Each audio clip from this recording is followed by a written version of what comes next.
على إبراهيم وعلى آل إبراهيم في العالمين إنك حميد مجيد. أعوذ بالله من الشيطان الرجيم. بسم الله الرحمن الرحيم. يا أيها الذين آمنوا لا تدخلوا بيوتا غير بيوتكم حتى تستأنسوا وتسلموا على أهلها ذلكم خير لكم لعلكم تذكرون. فإن لم تجدوا فيها أحدا فلا تدخلوها حتى يؤذن لكم، وإن قيل لكم ارجعوا فارجعوا هو أزكى لكم والله بما تعملون عليم. ليس عليكم جناح أن تدخلوا بيوتا غير مسكونة فيها متاع لكم والله يعلم ما تبدون. قال المؤلف والمفسر رحمه الله تعالى: هذه آداب شرعية أدب الله بها عباده المؤمنين، وذلك في استئذان أمرهم من لا يدخلوا بيوتا غير بيوتهم حتى يستأنسوا، أي يستأذنوا قبل الدخول ويسلموا بعده. وينبغي أن يستأذن 3 مرات، فإن أذن له وإلا انصرف، كما ثبت في الصحيح أن أبا موسى حين استأذن على عمر رضي الله عنهما 3 فلم يؤذن له انصرف، ثم قال عمر: ألم أسمع صوت عبد الله بن قيس يستأذن؟ ائذنوا له. فطلبوه فوجدوه قد ذهب، فلما جاء بعد ذلك قال: ما أرجعك؟ قال: إني استأذنت 3 فلم يؤذن لي، وإني سمعت النبي صلى الله عليه وسلم يقول: إذا استأذن أحدكم 3 فلم يؤذن له فلينصرف. فقال عمر رضي الله تعالى عنه: لتأتيني على هذا بينة وإلا أوجعتك ضربا. فذهب إلى ملئ من الأنصار فذكر لهم ما قال عمر، فقالوا: لا يشهد لك إلا أصغرنا. فقام معه أبو سعيد الخدري فأخبر عمر بذلك، فقال: ألهاني عنه الصفق بالأسواق. اب مفسر رحمۃ اللہ علیہ ان آیات مبارکہ کی تفسیر میں ارشاد فرماتے ہیں کہ هذه آداب شرعیۃ، یہ شریعت نے ہمیں آداب سکھلائے ہیں، یہ اسلامی آداب ہیں، اسلامی تہذیب ہے، اسلامی معاشرت کا تقاضا ہے کہ آپ کسی کے گھر میں بغیر اذن کے، بغیر اطلاع کے، بغیر استئناس کے داخل نہ ہوں۔ سب سے پہلا مسئلہ یہ ہے۔ اور اس کا طریقہ علماء نے لکھا ہے کہ جب آدمی کسی کے دروازے پہ جاتا ہے، دروازہ کھٹکھٹاتا ہے یا گھنٹی ہے یا بیل ہے یا جو بھی انتظام ہے، تو اس کے بعد اس کو چاہیے کہ سب سے پہلے اپنا نام بتائے کہ میں فلان ہوں اور میں آنا چاہتا ہوں، مجھے اجازت ہے۔ اگر وہ اجازت دیں تو پھر السلام علیکم ان سے سلام کرے اور ان کے گھر میں باقاعدہ داخل ہو۔ علماء کرام نے فرمایا یہ طریقہ ہے اذن مانگنے کا، کیونکہ جب آدمی اپنا نام بتا دیتا ہے تو گھر والوں کو پتہ لگ جاتا ہے، تو وہ کسی خوف میں مبتلا نہیں ہو کہ خدا جانے دشمن ہے، خدا جانے موافق ہے، مخالف ہے، کیا بات ہے۔ آدمی نے نام بتا دیا، گھر والوں کو تسلی ہو۔ اسی لیے شریعت کا حکم ہے کہ جب آپ کسی کو خط لکھیں تو پہلے اپنا نام لکھیں، یعنی سب سے پہلے سنت کے مطابق یہ ہے کہ جیسے میرے آقا رحمت دو عالم سیدنا محمد مصطفیٰ صلی اللہ علیہ وسلم نے آپ نے خطوط بھیجے تو آپ سب سے پہلے بسم اللہ الرحمن الرحیم اور من محمد رسول اللہ رب العالمین، تو سب سے پہلے آدمی اپنا نام لکھے تاکہ خط کھولتے ہی اس کو پتہ لگے کہ مجھے خط لکھنے والا کون ہے۔ آج کل جو پیڈ وغیرہ چھپے ہیں یہ بھی اس کے قائم مقام ہو جاتے ہیں کہ اوپر نام ہوتا ہے تو آدمی کو اندازہ ہو جاتا ہے کہ مجھے خط لکھنے والا جو ہے کون ہے۔ اسی لیے اب اس میں اختلاف ہے علماء کہ پہلے گھر والوں پہ سلام کرے یا پہلے اذن مانگے، لیکن زیادہ راجح قول یہی ہے کہ پہلے اذن مانگے، اور اذن میں بھی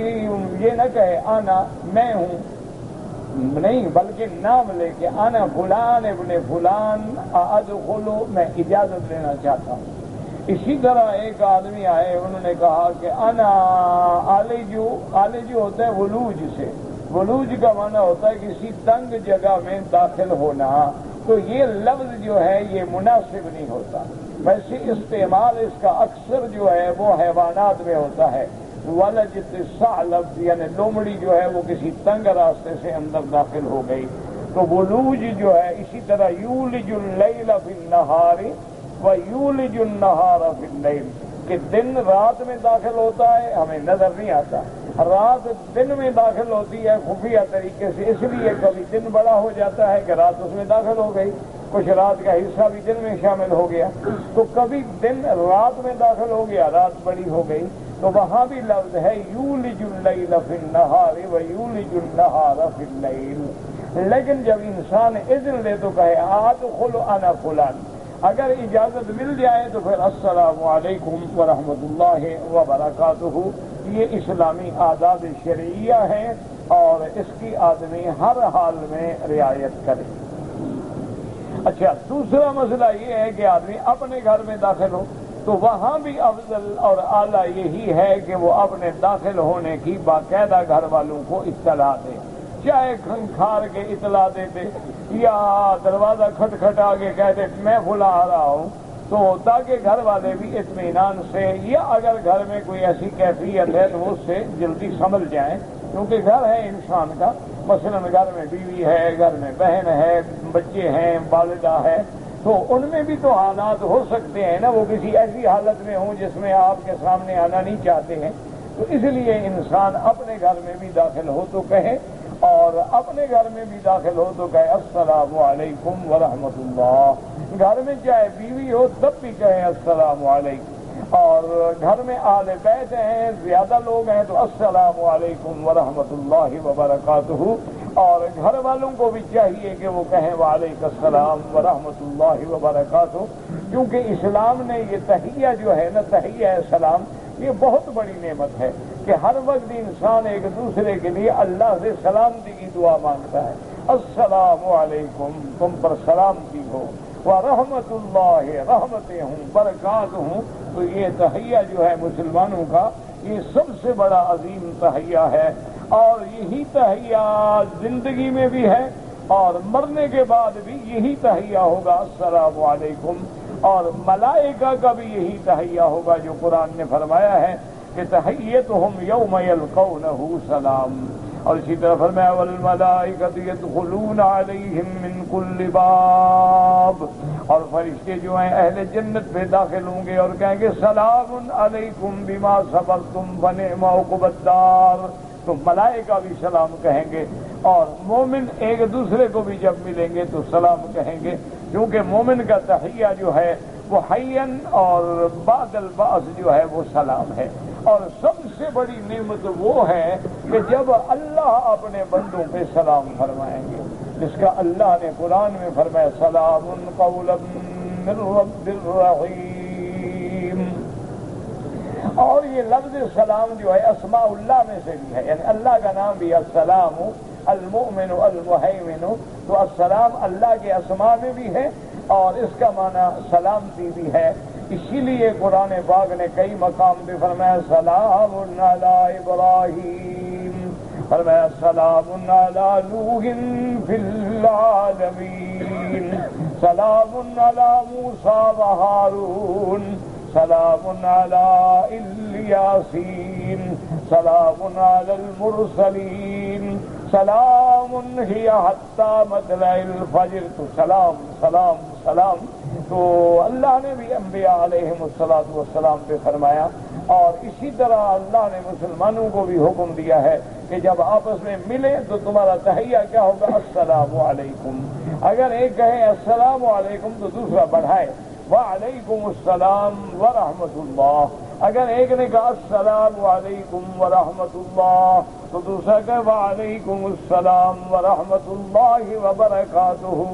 اسی لیے آپ دیکھیں کہ نماز جو ہے تحریمها تکبیر و تحلیلها تسلیم، یعنی جب اس کے لیے ہم اللہ اکبر کہیں گے اب ہر حرکت ہم پہ حرام ہو گئی خارجی،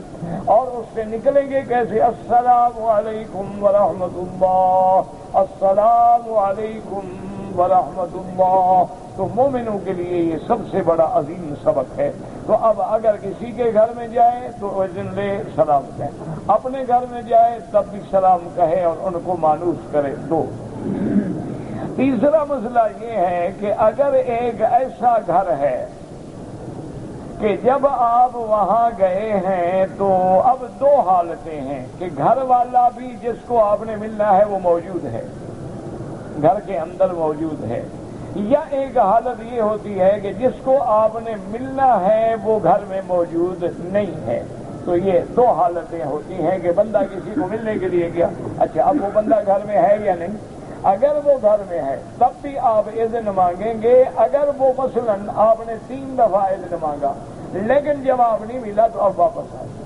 کیا ہے اس کا معنی یہ ہے کہ اب وہ آپ کو اس حال میں ملنا نہیں چاہتا، کیونکہ بعض اوقات ایک بندہ ہے وہ بیچارہ اپنی بیوی کے ساتھ یا کسی ایسے کام میں مشغول ہے کہ وہ کسی کو ملنا نہیں چاہتا. آپ تو چلے گئے، آپ کو تو پتہ نہیں ہے کہ اندر وہ کس حال میں ہے. آپ نے 3 دفعہ آواز دی، انہوں نے جواب ہی نہیں دیا، انہوں نے اذن نہیں جواب نہیں دیا تھا. مانا یہ ہے کہ اب اس وقت وہ آپ کے داخل ہونے کو بہتر نہیں سمجھتے تو آپ واپس آ جائیں. اچھا ایک یہ ہے کہ آپ گئے، آپ نے اذن مانگا، گھر والا موجود نہیں ہے، ان کے عورت موجود ہے، اس نے کہا ابھی آپ چلے جائیں، میرا شوہر نہیں ہے، آپ بعد میں آئیں. تو اگر وہ کہیں لوٹ جاؤ تو پھر لوٹ جانے میں تمہارے لیے بہتری. یہ نہیں ہے کہ تم دروازے پہ بیٹھ جاؤ، اچھا جی میں بیٹھا ہوں، اچھا جی بیٹھے کھول دیں، اچھا جی مجھے ذرا بٹھا دیں، آ جائیں گے میں انتظار کر لیتا ہوں. جب آدمی گھر میں نہیں ہے اور وہ کہہ رہے ہیں کہ بھئی اب آپ چلے جائیں بعد میں آئیں تو آپ کا لوٹ جانا جو ہے بہتر ہے. اسی لیے بڑے بڑے محدثین، بڑے بڑے علماء، بڑے بڑے اولیاء اللہ جو تھے وہ حسرت کرتے تھے. وہ کہتے تھے کہ قرآن کی اس آیت پہ ہمیں عمل کرنے کا موقع نہیں ملا. کہ قرآن کہتے ہیں اذا قیل لکم ارجعوا فارجعوا ذلک ازکی لکم، اگر تمہیں کہا جائے لوٹ جاؤ تو تم لوٹ آؤ، تمہارا لوٹ آنا جو ہے تمہارے لیے پاکیزگی کا سبب ہے. انہوں نے کہا ہمیں حسرت رہی ساری زندگی کہ اس آیت پہ عمل نہ ہو سکا، کیونکہ ہم نے جب بھی کسی کے گھر میں گئے کسی نے نہیں کہا کہ جی اب جاؤ پھر آنا، سب نے کہا آ جائیں جی، سب نے اجازت دے دی، تو ہمیں اس آیت پر عمل کرنے کا موقع ہی نہیں ملا. تو اب یہ 3 حالات ہو گئے. اچھا ایک چوتھی حالت یہ ہے کہ ایک ایسا گھر ہے کہ جس میں آپ کا سامان پڑا ہے، رہتا کوئی نہیں. بعض ایسے گھر ہوتے ہیں نا کہ آدمی نے گھر لیا ہے، اس کو اسٹور بنایا ہوا ہے، سامان رکھا ہوا ہے، ضرورت کی چیزیں رکھی ہوئی ہیں، لیکن اس میں کوئی بندہ نہیں رہتا ہے. تو وہاں حکم ہے کہ اجازت لینے کی ضرورت ہی نہیں، کیونکہ جب وہاں کوئی بندہ نہیں، آپ کے داخل ہونے سے کسی کو تکلیف نہیں، تو آپ وہاں بغیر اجازت کے دروازہ کھول کے اپنا سامان لے سکتے ہیں. اجازت کی ضرورت وہاں ہوتی ہے جہاں انسان ہو، اور جہاں آدمی ہی نہ ہو تو کس سے اجازت لے آدمی؟ دیواروں سے تو اجازت نہیں لے گا. اس لیے حکم ہے کہ اگر گھر ایسا ہے غیر مسکونۃ، جس میں کوئی نہیں رہتا، جس میں کسی کی رہائش نہیں ہے، تو اس گھر میں تم بغیر اذن کے بھی داخل ہو سکتے ہو. تو یہ آداب شرعیہ ہے. اور یاد رکھو کہ جب انسان شرعی آداب پر، اسلامی آداب پہ عمل کرتا ہے، یہ بظاہر چھوٹی چھوٹی چیزیں ہیں، لیکن چھوٹی چیزوں سے اللہ بڑی عذاب سے بچا لیتے ہیں. کبھی چھوٹے گناہ جو ہیں وہ ہلاکت کا ذریعہ بن جاتے ہیں. لوگ کہتے ہیں اچھا جی کیا ہے، صغیرہ گناہ ہے، چھوٹا گناہ ہے، کوئی کبیرہ تو نہیں ہے نا جی. لیکن حضور پاک نے بی بی عائشہ کو فرمایا یا عائشہ ایاک ومحقرات الذنوب، آپ نے فرمایا بی بی عائشہ خبردار، خیال رکھنا کوئی چھوٹے چھوٹے گناہوں سے بھی بچا کرو. اس کی وجہ یہ ہوتی ہے کہ جب لکڑیوں کے آگ لگائی جائے تو پہلے چھوٹی لکڑیوں سے آگ جلائی جاتی ہے، پھر بڑی لکڑی کو وہ پکڑتی ہے.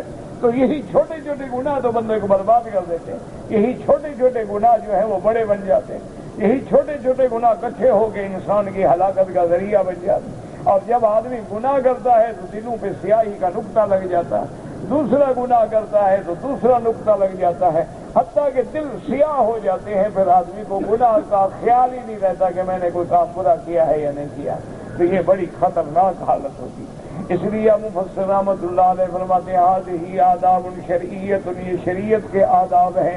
اللہ پاک نے اپنے ایمان والے بندوں کو ادب سکھلایا ہے کہ جب کسی کے گھر میں جائیں تو اذن لیں،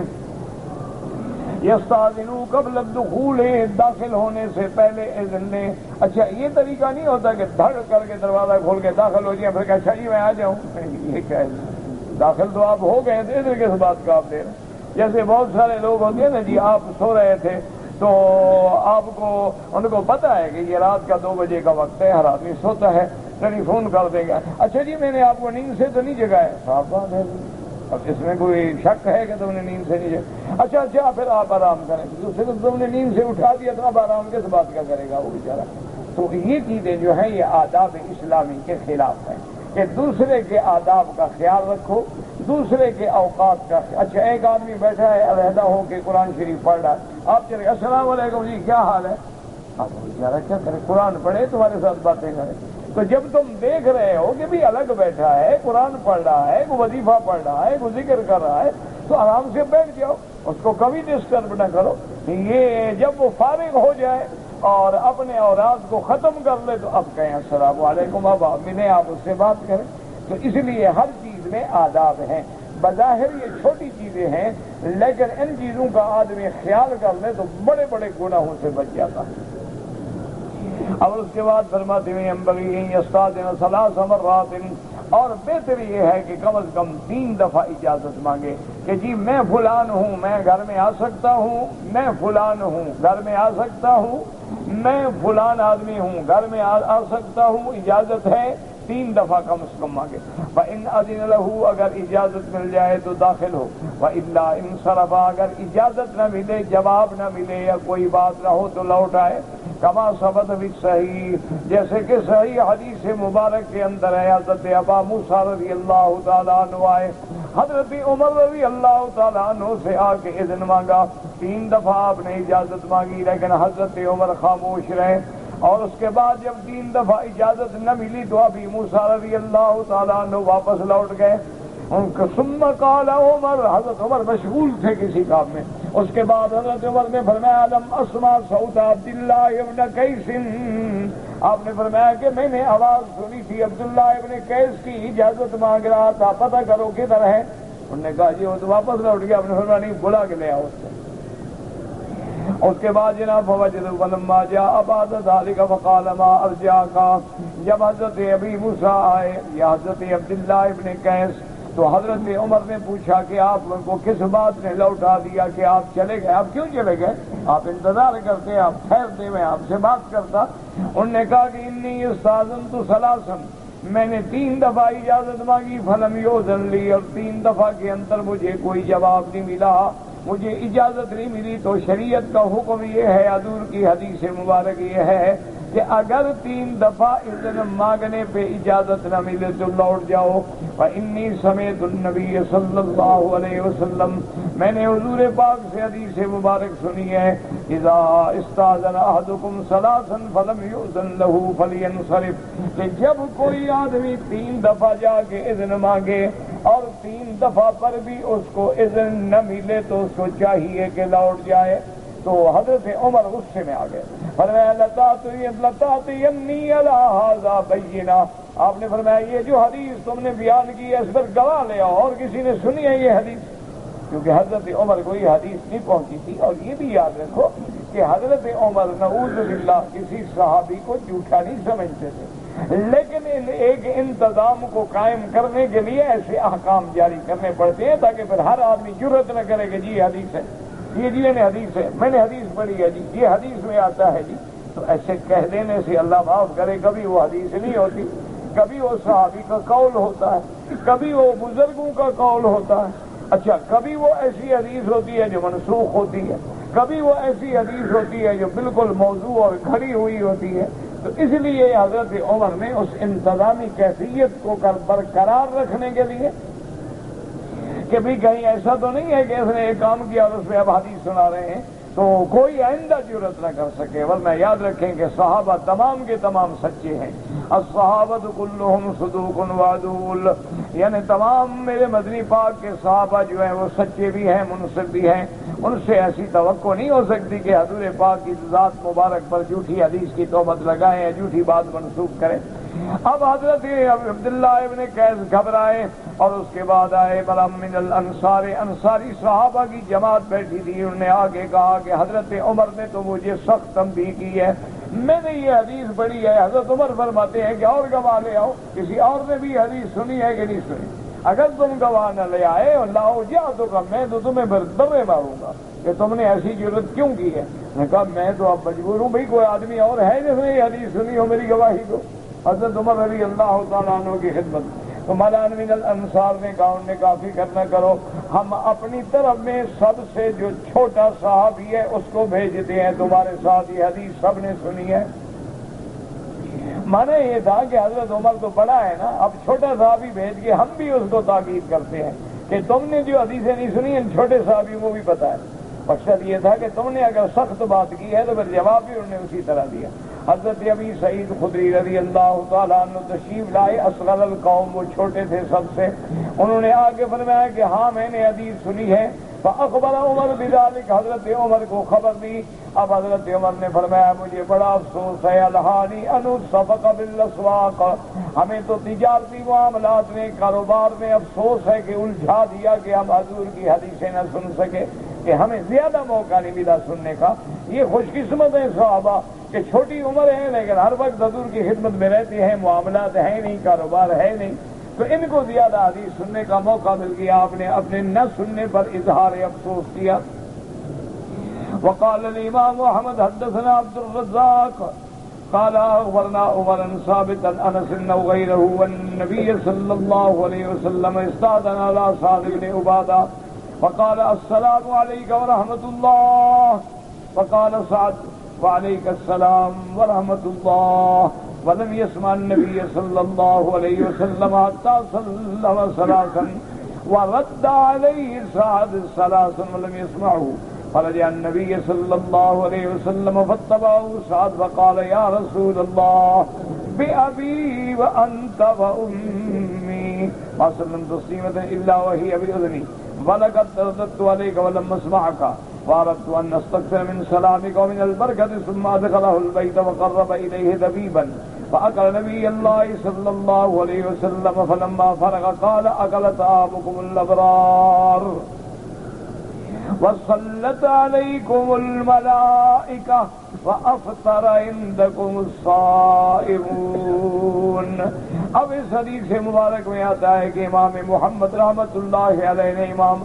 مسند احمد میں امام احمد بن حنبل رحمت اللہ علیہ نے اس سند سے حدیث مبارک روایت کی ہے، ان النبی صلی اللہ علیہ وسلم، میرے آقا رحمت دو عالم سیدنا محمد الرسول اللہ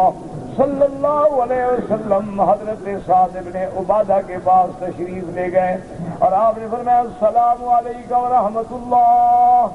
حضور نے سلام فرمایا۔ اچھا سعد موجود ہے، انہوں نے بھی کہا وعلیکم السلام ورحمۃ اللہ، لیکن ایسا ایسا کہا جو حضور نہ سن سکے۔ حضور نے دوسرے دفعہ فرمایا السلام علیکم ورحمۃ اللہ، حضرت سعد نے بھی دوسرے دفعہ جواب دیا وعلیکم السلام، لیکن ایسا ایسا کہ حضور تک یہ آواز نہ پہنچے۔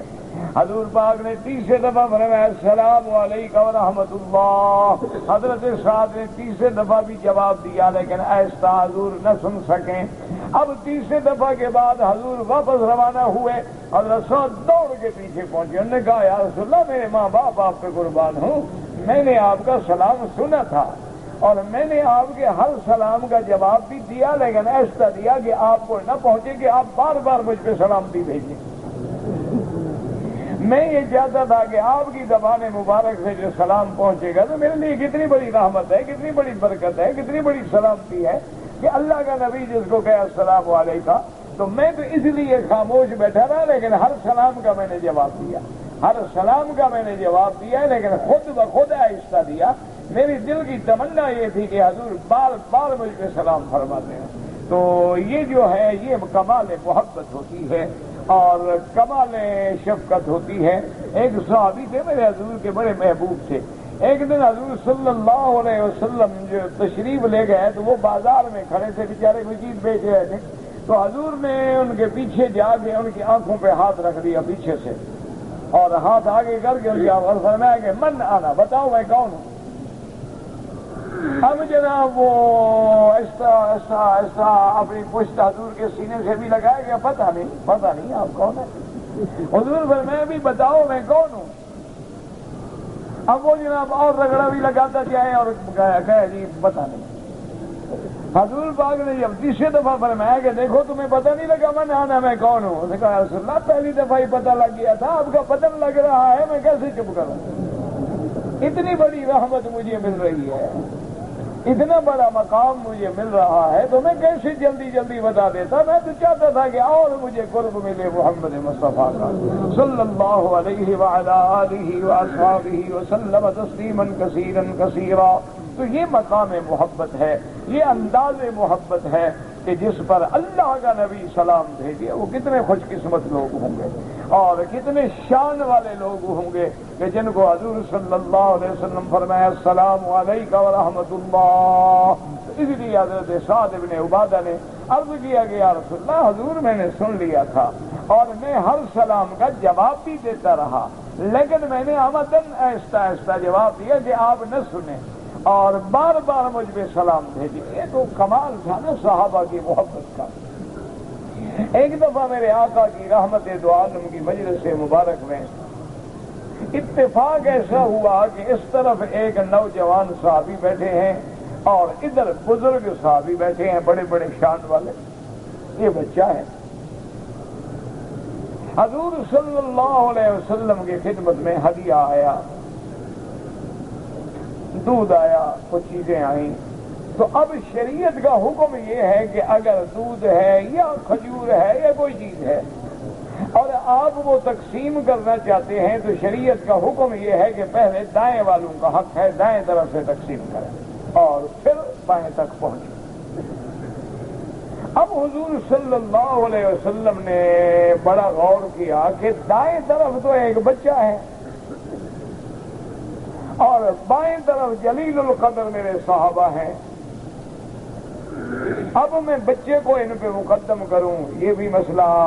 مناسب نہیں، اور اگر میں نبی ہو کر دائیں کے بجائے بائیں سے تقسیم شروع کروں تو یہ بھی میرے حکم اور سنت کے خلاف ہے۔ تو حضور صلی اللہ علیہ وسلم نے گلاس ہاتھ میں لیا اور آپ نے فرمایا دیکھو بیٹا حق تمہارا ہے، تقسیم دائیں طرف سے ہو،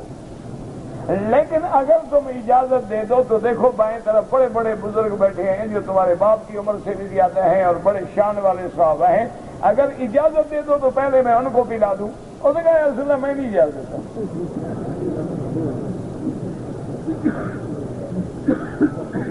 فرمایا اللہ کے بندے تم بچے ہو، چھوٹے سے بچے ہو اور یہ بڑے شان والے بزرگ بیٹھے ہوئے ہیں، بزرگوں کو مقدم کرو۔ کہ یا رسول اللہ میں نہیں اجازت دیتا، آپ ان کو زبردستی دیتے ہیں۔ آپ نے فرمایا زبردستی تو نہیں دیتا، تمہارا حق ہے، نبی حق تو کسی کا نہیں روک سکتا۔ تو آپ نے اس کو پکڑا لیا، اس نے آرام سے پی لیا۔ حضور پہ ناگوار گزری کہ بچے ہو کر اس نے عجیب، انہوں نے کہا یا رسول اللہ میرے اوپر آپ ادھر سے شروع کرتے پہنچتے ختم ہو جاتا، میں تو آپ کے ہاتھ سے پینے سے محروم ہو جاتا نا، میں اپنا نصیب کیوں چھوڑ دوں، مجھے محمد مدنی کے ہاتھ سے مل رہا ہے۔ اس لیے میں نے حضور یہ گستاخی کی ہے، ورنہ ہو سکتا ہے کہ آپ حکم دیں اور میں اجازت نہ دوں۔ میری تمنا یہ تھی، میں نے سوچا تھوڑا سا دودھ ہے، اگر ادھر سے شروع کریں گے مجھے ملے گا ہی نہیں، تو میں تو حضور کے ہاتھ سے پینے سے محروم ہو جاؤں گا۔ تو اس لیے میں نے کہا کہ نہیں میں حضور کے ہاتھ سے پی لوں گا، تو بڑے لوگ ہیں ملے گا ان کو پہلے ہی شاید پیا بھی ہوگا، تو اس لیے حضور میں نے ایسا کیا ہے۔ تو یہ کمال محبت تھی، یہ آداب بھی تھے اور محبت کا غلبہ بھی تھا حضور صلی اللہ علیہ وسلم کے ساتھ۔ اب اس کے بعد حضور پاک صلی اللہ علیہ وسلم جب حضرت سعد بن عبادہ کے گھر میں تشریف لے گئے،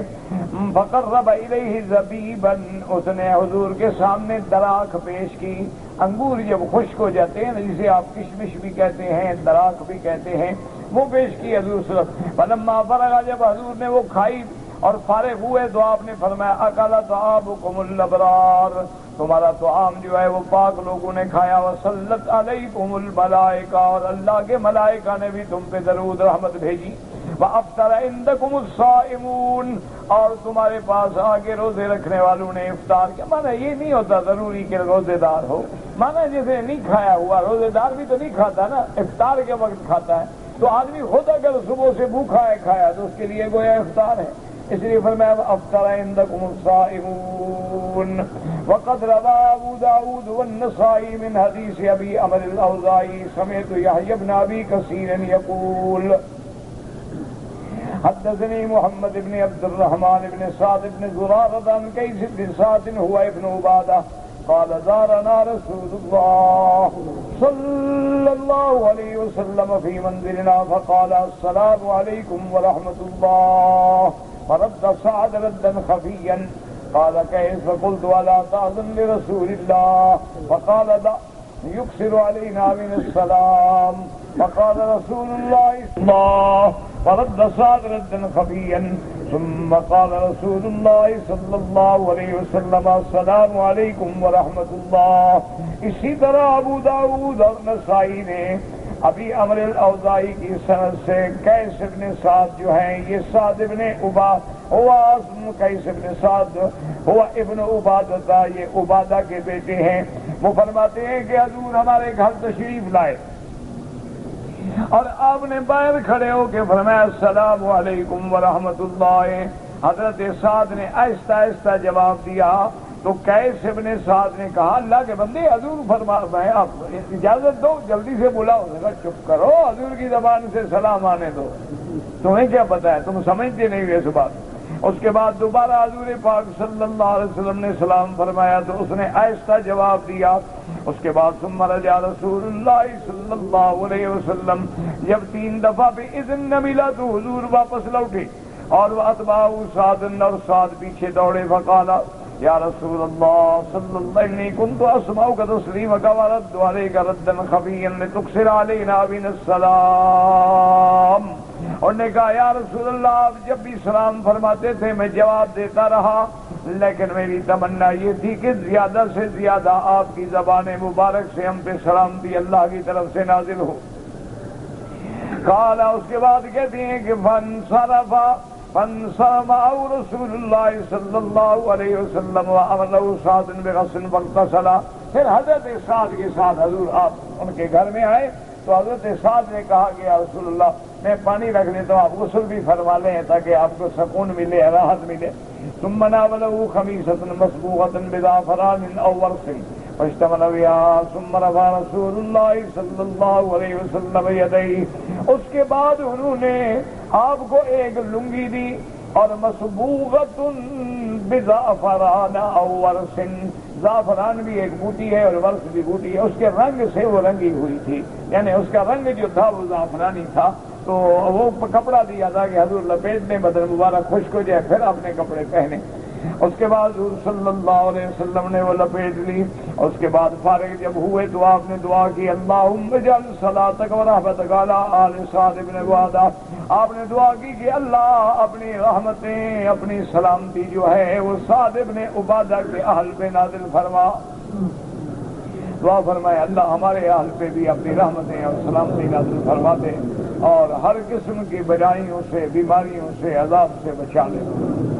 قال ثم أصاب رسول الله صلى الله عليه وسلم من الطعام فلما أراد الانصراف قرب إليه سعد حمارا قد وطئ عليه بقطيفة فراكب رسول الله فقال سعد يا قيس اصحب رسول الله، قال قيس فقال اركب فأبيت، فقال إما أن تركب وإما أن تنصرف، قال فانصرفت،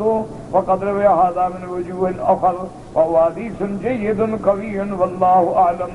اور جب حضور فارغ ہو گئے تو حضرت سعد جو تھے آپ کے لیے ایک گدا لے آئے اور اس پر انہوں نے ایک کپڑا ڈالا اور کہا حضور آپ اس پہ سوار ہو کے اب جائیں، اب آپ کو واپس چلنے میں تکلیف نہ ہو۔ اور آپ نے حکم دیا، حضرت سعد نے قیس کو حکم دیا کہ تم حضور کے ساتھ جاؤ، حضور صلی اللہ علیہ وسلم کے ساتھ جاؤ۔ حضور نے فرمایا دیکھو میرے ساتھ جانا ہے تو پھر میرے ساتھ بیٹھ جاؤ، اور تم آگے چلتے رہو اور دوڑتے رہو اور میں سواری پہ بیٹھوں تو اللہ کے نبی رحمت دو عالم کو یہ گوارا نہیں۔ یہ تو آج کل ہوتا ہے نا، جو فرعون صفت لوگ ہوتے ہیں کہ خود گھوڑیوں پہ سوار ہوتے ہیں اور نوکر آگے بھاگ رہے ہیں اور لوگ آگے بھاگ رہے ہیں، یہ چیزیں اللہ کو پسند نہیں ہیں، یہ تکبر ہے اور یہ بلا وجہ ایذاء مسلمین ہے اور بلا وجہ اظہار تفاخر ہے۔ اب دیکھیں اللہ کے نبی ہے، آپ نے فرمایا دیکھو میرے ساتھ بیٹھ جاؤ، انہوں نے کہا رسول اللہ میں آپ کے ساتھ نہیں بیٹھا، میں پھر واپس لوٹ جاؤ، بس سواری بعد میں آ جائے گی، لیکن یا میرے ساتھ بیٹھو یا لوٹ جاؤ۔ انہوں نے کہا رسول اللہ میں لوٹ جاتا ہوں لیکن یہ بے ادبی ہے، میں آپ کے ساتھ نہیں بیٹھتا ہوں۔ تو وہ نہ بیٹھے اور حضور صلی اللہ علیہ وسلم تشریف لے گئے۔ اب اس کے بعد فرماتے ہیں مفسر رحمۃ اللہ علیہ کہ اس حدیث مبارک کو بہت سارے طرق کے ساتھ روایت کیا گیا ہے، حدیث قوی جدا، اور الحمدللہ اس کی سند جو ہے بہت اچھی۔ ثم ليعلم انه ينبغي للمستاذن على اهل المنزل الا يقف تلقاء الباب بوجهه ولكن ليكن الباب عن يمينه او يساره لما رواه ابو داود۔ اچھا، اب پہلا ادب کیا تھا کہ بھئی اذن مانگے، سلام کرے، اجازت ملے تو داخل۔ اب یہ دوسرا ادب ہے کہ اجازت لینے والا بندہ جو ہے وہ عین دروازے کے سامنے کھڑا نہ ہو، کیونکہ بعض اوقات دروازہ کھلتا ہے، سامنے عورت کھڑی ہے، سامنے اس کی بیٹی کھڑی ہے، تو تم نے تو دیکھ لیا، تو اجازت مانگنے کی کیا ضرورت؟ اجازت تو اسی لیے مانگی جا رہی ہے نا کہ اگر عورتیں ہیں تو ایک طرف ہو جائیں، پردہ ہو جائے، کسی پہ نظر نہ پڑے۔ تو اگر یہ بات نہیں ہے تو پھر اجازت مانگنے کا تو مقصد ہی فوت ہو گیا۔ تو اس لیے حکم ہے کہ بھئی تم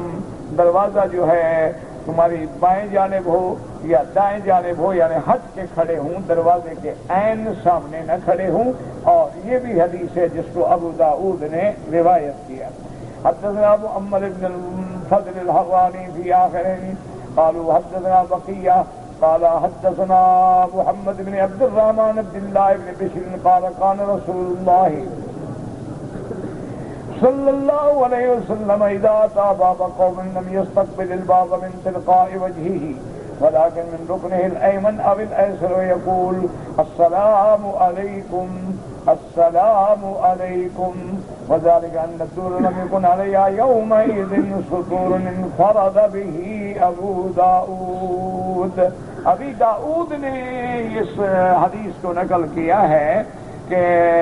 عبداللہ ابن بشر کہتے ہیں کہ حضور پاک رحمت دو جہاں جب تشریف لاتے کسی گھر میں اور اجازت مانگتے تو کبھی دروازے کے سامنے کھڑے نہ ہوتے، یا تو آپ دائیں جانب کھڑے ہوتے یا بائیں جانب کھڑے ہوتے۔ انہوں نے کہا اس کی وجہ یہ ہے کہ اس زمانے میں پردے بھی نہیں ہوتے تھے، صرف دروازہ ہے، تو اگر دروازہ کھلے گا تو یا اندر سے کسی نے دروازہ اچانک کھول دیا تو لازمی بات ہے کہ آپ کی نظر پڑ جائے گی نہ چاہتے ہوئے بھی۔ تو اس لیے حضور صلی اللہ علیہ وسلم کی یہ عادت مبارک تھی کہ کبھی آپ سامنے کھڑے نہیں ہوتے، بلکہ آپ داہنے طرف کھڑے ہو جاتے یا بائیں طرف کھڑے ہو جاتے اور پھر فرماتے السلام علیکم، اور اجازت مل جاتی تو داخل ہوتے، اور اگر اجازت نہ ملے تو حضور صلی اللہ علیہ وسلم جو ہے واپس لوٹ آتے تھے۔ تو یہ آداب شرعی ہے اور یہ آداب اسلامی ہے۔ اور ایک بات ہمیشہ یاد رکھا کریں، علماء نے لکھا ہے کہ مثلا تم دن رات میں 2 رکعت یا 4 رکعت نفل پڑھتے ہو، تمہاری ایک عادت ہے کہ وتر سے پہلے یا وتر کے بعد میں یا مغرب کے بعد میں یا کسی وقت، تو علماء نے لکھا ہے کہ کوشش یہ کرو کہ یہ نفل کبھی نہ چھوڑو، کیونکہ اگر تم نے نفل پڑھنے میں کوتاہی کی تو اس کی سزا یہ ملتی ہے کہ بندہ سنت سے محروم ہو جاتا ہے۔ اچھا، اگر تم 4 سنتیں پڑھتے تھے، اب آپ نے کہا یار حدیث میں 2 بھی تو ہے، ظہر سے پہلے اگر ہم 4 سنتیں پڑھیں تو حدیث ہے 2 پڑھیں، حدیث مبارک ہے امنا و صدقنا، حدیث تو ہر مسلمان کی آنکھوں پہ، لیکن جب یار 2 پڑھتے ہیں کوئی 4 ضروری تو نہیں، اور 4 پڑھتے تھے، اب آپ نے سنتوں میں کوتاہی شروع کی تو نتیجہ یہ نکلے گا فرض سے محروم ہو جائے۔ اچھا، اب آپ کے دماغ میں آ گیا کہ بھائی دیکھو فرض نماز بالکل فرض ہے، جماعت کے ساتھ فرض ہے، مسجد میں فرض ہے، لیکن ہم بھی تو 8-10 بندے بیٹھے ہیں یہی جماعت کر لیتے ہیں۔ تو اب آپ نے جماعت میں کوتاہی کرنی شروع کی تو پھر اللہ فرائض سے بھی محروم کر دے۔ اس لیے ہمیشہ یاد رکھیں، علماء کہتے ہیں کہ ادب سے کوتاہی کرو گے تو اللہ مستحبات چھڑوا دیتے ہیں، مستحبات میں کوتاہی کرو گے تو نوافل سے محروم ہو جاتا ہے، اور نوافل میں کوتاہی کرو گے تو سنت سے محروم ہو جاتا ہے، اور سنت رسول میں کوتاہی کرو گے تو پھر فرائض سے محروم ہو جاؤ گے۔ اس لیے اس کی وجہ بھی ہے نا، ایک بات یاد رکھیں، اصولی بات، ایک آدمی تہجد کی نماز نہیں چھوڑتا، ہر حال میں پڑھتا، تو جو بندہ تہجد نہیں چھوڑتا وہ فجر کی 2 سنتیں کیسے چھوڑے گا؟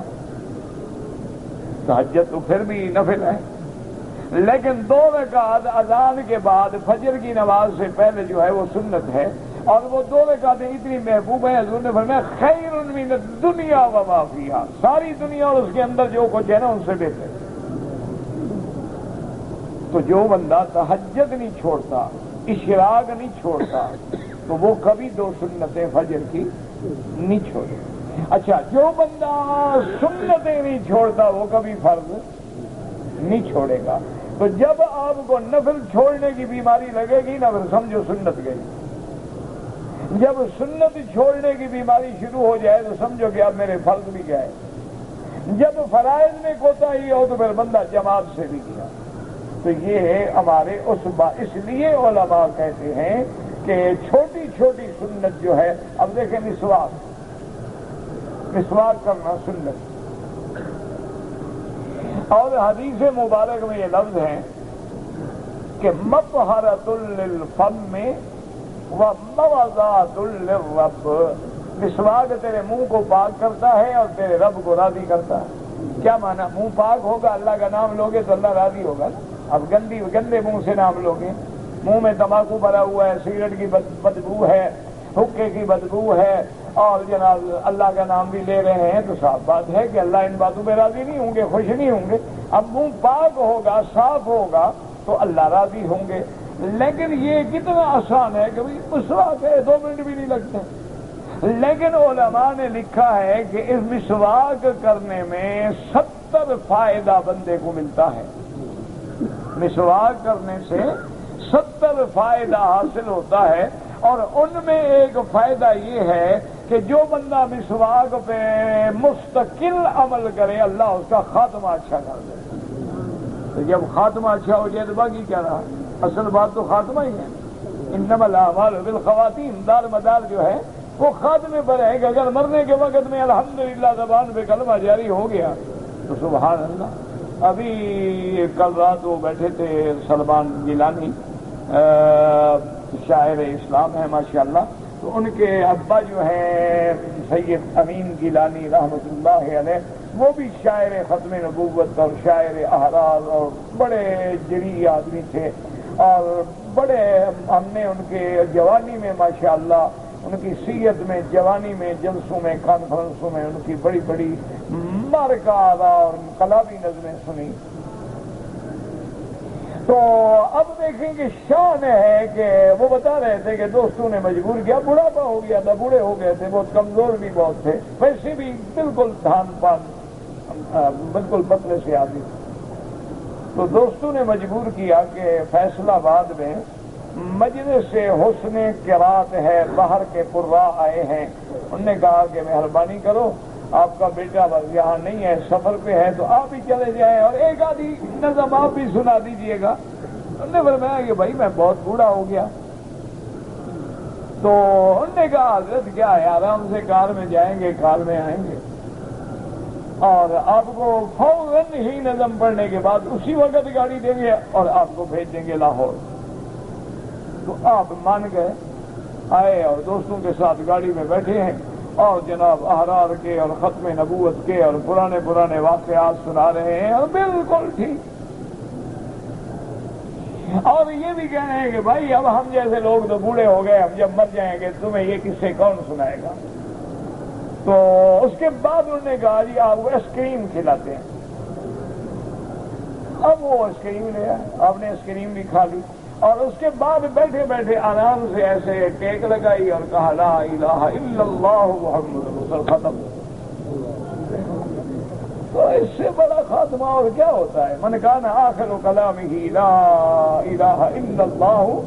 دخل الجنہ۔ حضور پاک نے فرمایا کہ جس کی زبان پہ آخری وقت میں کلمہ طیبہ، کلمہ شہادت جاری ہو گیا، سمجھ لو کہ پہلی منزل آسان ہو گئی ہے، بندے کے لیے جنت کے دروازے کھل گئے اللہ کی رحمت سے۔ دعا کریں کہ اللہ ہم سب کی زبان پہ اجعل آخر کلامنا لا الہ الا اللہ محمد رسول اللہ، واللہ اعلم۔ کہتے جی کہ میری شادی ہو گئی ہے اور میری بیوی جو ہے وہ حاملہ ہے اور 2 مہینے سے اس کو حمل ہے، الحمدللہ اللہ سب کو اولاد صالح نصیب فرمائے، اور جن کی اولادیں ہیں اللہ ان کو صالح بنائے، قرۃ عین بنائے، اور ہر بری صحبت سے محفوظ رکھے۔ کہتے جی کہ شریعت میں آدمی اپنی بیوی سے، حاملہ بیوی سے کب تک مل سکتا ہے؟ شریعت میں کوئی پابندی نہیں۔ ایک بات یاد رکھو کہ شریعت میں اللہ رسول نے پابندی نہیں لگائی کہ بیوی حاملہ ہے تو خامد نہ ملے، حتیٰ کہ وہ آخری مہینے تک بھی مل سکتا، کوئی منع نہیں۔ ہاں بعض اوقات ایسے کیسز ہوتے ہیں، حالات ہوتے ہیں کہ ڈاکٹر، لیڈی ڈاکٹر منع کر دیتی ہے تو پھر احتیاط کریں۔ ایسے حالات ہوتے ہیں کہ ان کے لیے خامد کا ملنا مضر ہو سکتا ہے، ورنہ اسلام میں کوئی مضر نہیں، نہ شرعاً منع ہے۔ کہتے جی کہ حالت نماز میں خانہ کعبہ پہ نظر ڈالنا جائز ہے؟ جائز ہے، لیکن افضل یہ ہے کہ سجدے کی جگہ پہ نظر رہے، کیونکہ نماز کیا ہے؟ بندگی ہے، بندگی ہے، عاجزی ہے، تذلل ہے، اس میں خضوع ہے، خشوع ہے، بندہ عاجز ہو کے اپنے اللہ کے دربار میں حاضر ہوتا ہے۔ اس لیے علماء نے لکھا ہے کہ افضل یہ ہے کہ سجدے کی جگہ پہ اس کی نظر ہو، اور ادھر ادھر نظر کو نہ ہٹائے، اور کوئی حرکت نہ کرے، اور بلا وجہ سے کوئی کپڑا ٹھیک کرتے ہیں، کوئی جیب ٹھیک کرتے ہیں، ایسی حرکتیں نہ کریں۔ کہتے جی کہ بعض لوگ اگر عمرے پہ آئے ہیں اور وہ حج کر کے جائیں، شریعت میں تو حج جائز ہے لیکن قانون کی اجازت آپ خود حاصل کریں۔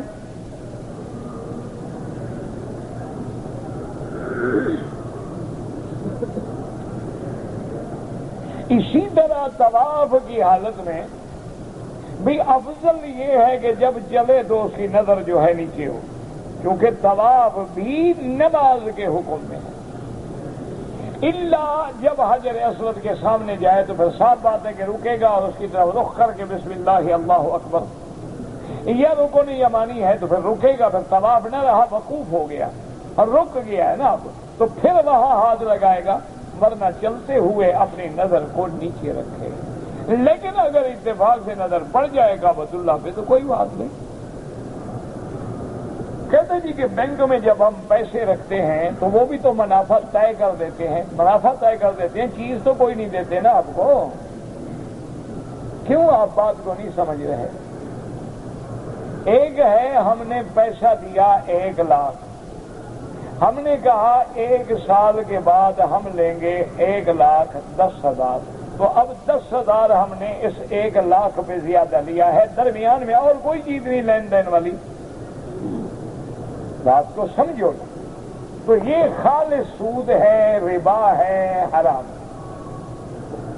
ایک یہ ہے کہ میرے سامنے یہ چیز ہے، میں کہتا ہوں کہ نقد لینی ہے تو 10 ریال، ادھار لینی ہے تو 15 ریال،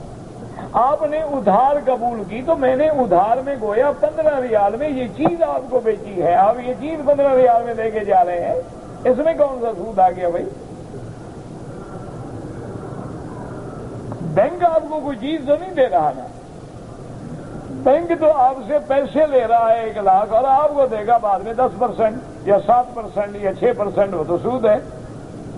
یہ بات معین نہیں ہو رہی ہے، تو اس چیز کی قیمت ہو گئی ہے کہ جی اب قیمت اس کی 15 ہے، تمہیں 15 قبول ہے لے جاؤ، نہیں قبول نہ لو۔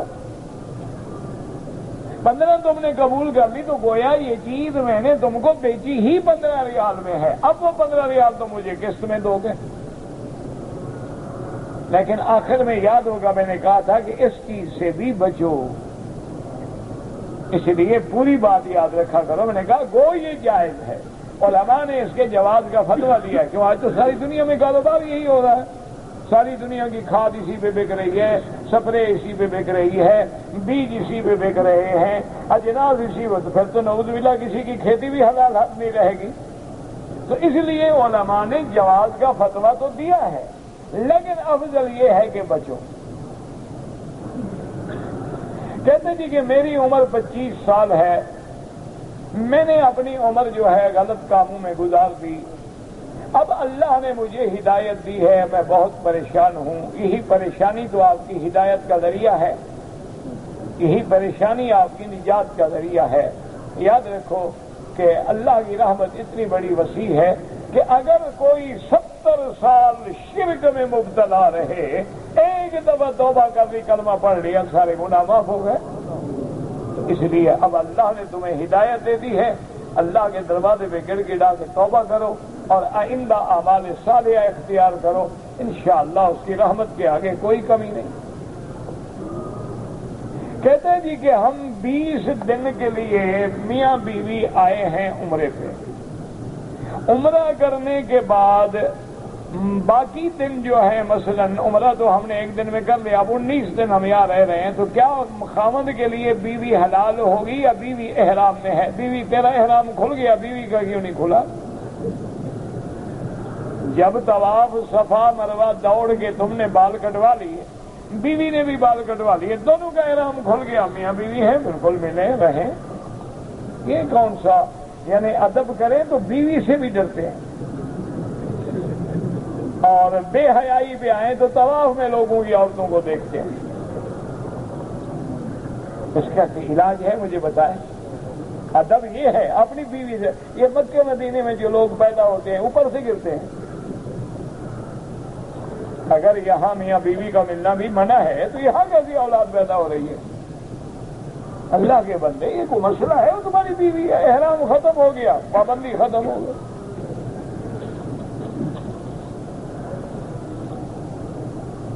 کہتے ہیں جی کہ اگر کسی عمرے والے نے عمرے کے احکام ادا کرنے کے بعد، طواف صفا کرنے کے بعد حجام کے پاس گیا، اس سے کہا کہ احتیاط سے میرے سر پہ اس طرح پھیر دیں، لیکن غلطی سے یا اس کا اناڑی پن سے خون نکل آیا، کوئی بات نہیں، خون نکلنے سے کیا ہوتا ہے؟ خون بھی تمہارا نکلے اور شریعت سزا بھی تمہیں دے، اچھی بات ہے۔ وہی اللہ نے عقل بھی دیا، اس کے استعمال کیا کرو نا، عقل باندھ کے رکھنے کے لیے نہیں ہوتا۔ خون بھی تمہارا نکل گیا ہے، جرم بھی تم پہ ہے۔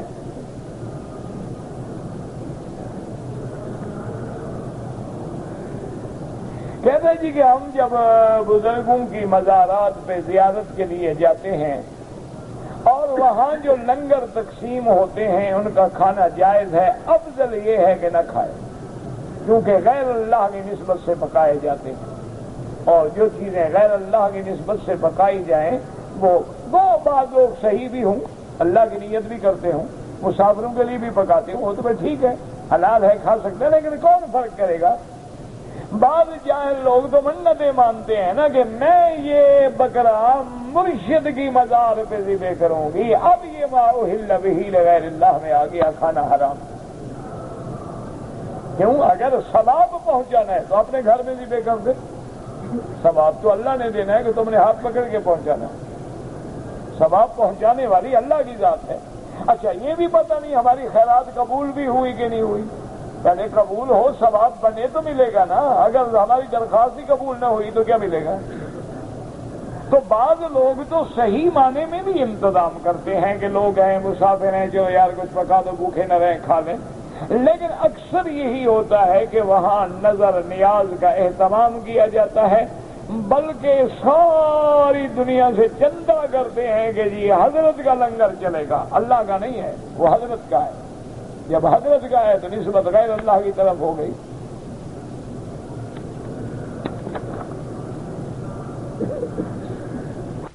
نے 2 بچوں کی عافیت کے لیے منت مانی تھی کہ 2 بکرے میں صدقہ کروں گا، لیکن اتفاق کی بات یہ ہے کہ وہاں بکرے نہیں ملتے، البتہ گائے بیل ملتی ہے، تو بہرحال 2 بکروں کی قیمت سے گائے بیل میں حصہ رکھ کے صدقہ کر دیں، کوئی بات ہے، جتنے پیسے 2 بکروں پہ لگانے تھے اس پہ لگا دو۔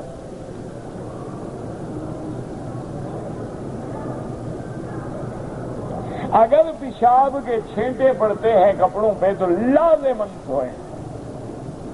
ہر حال میں، بلکہ کوشش کریں کہ ایک چادر احتیاطاً اپنے ساتھ اور رکھ لیں تاکہ وضو وغیرہ کر کے فارغ ہو کے بدل لی، تاکہ شبہ نہ رہے تمہاری کسی عبادت میں۔ اگر ہم نے نماز اللہ اکبر کہہ لیا، اگلی صف میں جگہ خالی ہے، اگر سینہ نہ پھرے، سیدھا آپ 2 قدم جا کے آگے کھڑے ہو جائیں تو جائز۔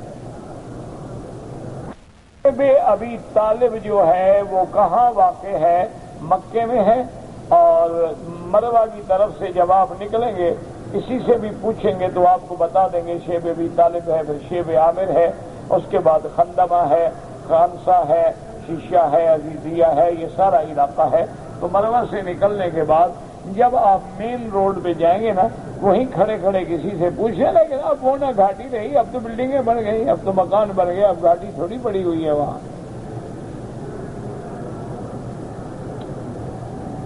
کہتے جی کہ اگر مجھ پر کوئی دم بطور جرمانہ عائد ہو جائے تو اس کی رقم خیرات کر سکتا ہوں نہیں؟ جہاں دم کا حکم ہے وہاں دم دو، جہاں بکری کا حکم ہے بکری دو گے، جہاں اضحیہ کا حکم ہے وہی جو شریعت کا حکم ہے اس پہ چلنا ہوگا۔ اگر ایک آدمی پہ دم پڑ گئی، اس کے پاس پیسے نہیں ہیں، تو بہرحال اگر اس کو توقع ہے کہ میں گھر جاؤں گا تو میرے پاس پیسے ہیں، تو وہاں سے پیسے بھیج کے بعد میں بھی مکے میں دم کرا سکتا ہے۔ اور اگر بالکل امید نہیں ہے، غریب آدمی ہے، وہاں بھی امید نہیں ہے، 10 روزے رکھ لے۔ کہتے جی کہ اگر کسی ہندو نے کھانے کی دعوت دی یا افطار کے لیے دعوت دی تو کیا ہم اس کی دعوت پہ جا سکتے ہیں؟ اگر آپ کو یقین ہو کہ کھانے میں حرام نہیں ملائے گا تو کھا سکتے ہیں، لیکن آپ کے دل میں شبہ ہے تو پھر نہیں کھا سکتے۔ ورنہ آج اکثر چیزیں جو ہیں جو ہم کھا رہے ہیں پی رہے ہیں، پہلے تو پوری کی پوری نہ ہو تو اصل فارمولہ جو ہے وہ تو سارے یہودیوں کا ہے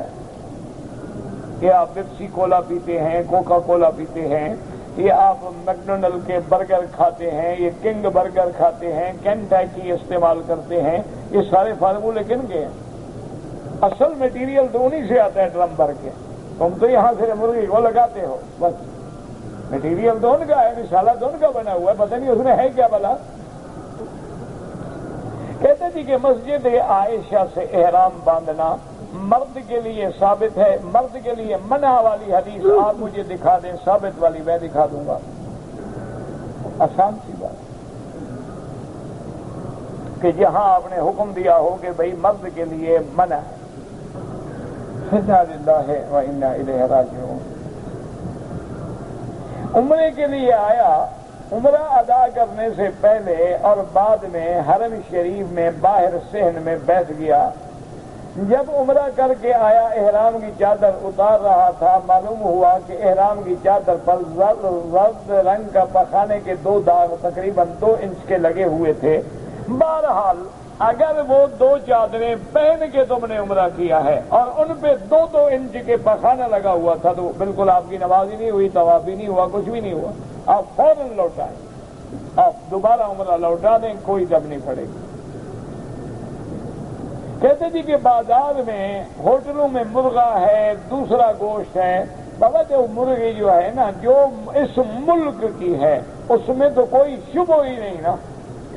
اس پہ لکھا ہوتا ہے کہ یہ وطنی ہے یا باہر کی ہے، جو باہر کی ہے جائز ہونے کی حد تک تو علماء نے فتویٰ دیا ہے کہ جائز ہے، احتیاط یہی ہے کہ وطنی استعمال کرو۔ اصل میں دشمن بڑا چالاک ہے، آپ اگر یہاں کا بکرا لے کر ذبح کریں اور گوشت بنائیں تو وہ بنانے والے کو کم از کم 25 ریال کا 1 کلو پڑتا ہے۔ 25 ریال کا کلو خرید کے کون آپ کو 5 ریال کے اندر پارسل بنا دے گا؟ اور باہر کا گوشت پڑتا ہے 8 ریال کلو، صاف بات ہے وہ کہاں کا استعمال کریں گے؟ مولوی سے کوئی مسئلہ پوچھنے آئے گا یا 25 اور 8 کا فرق نکالے گا؟ یہ اب تمہارے ایمان پہ ہے، احتیاط اسی میں ہے کہ جو چیز اس ملک کی ہے وہ حلال ہے،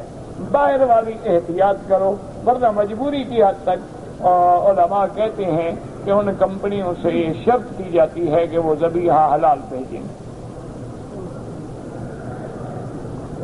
حج پہ آئے تھے، انہوں نے طواف زیارت تو کیا تھا الحمدللہ، لیکن طواف الوداع نہیں کیا تھا۔ کیا طواف زیارت کے بعد انہوں نے کوئی اور طواف کیا تھا؟ تو پھر تو کوئی جرمانہ نہیں۔ اگر بالکل نہیں کیا تھا تو طواف وداع چھوڑنے پر ایک بکری دم پڑ گئی، کیونکہ طواف الوداع حاجیوں پہ واجب ہے، عمرے والوں کے لیے واجب نہیں ہوتا۔ جب آپ نے دوسرا عمرہ کیا تو آپ کو اس کے لیے بھی سر پہ اس طرح پھروانا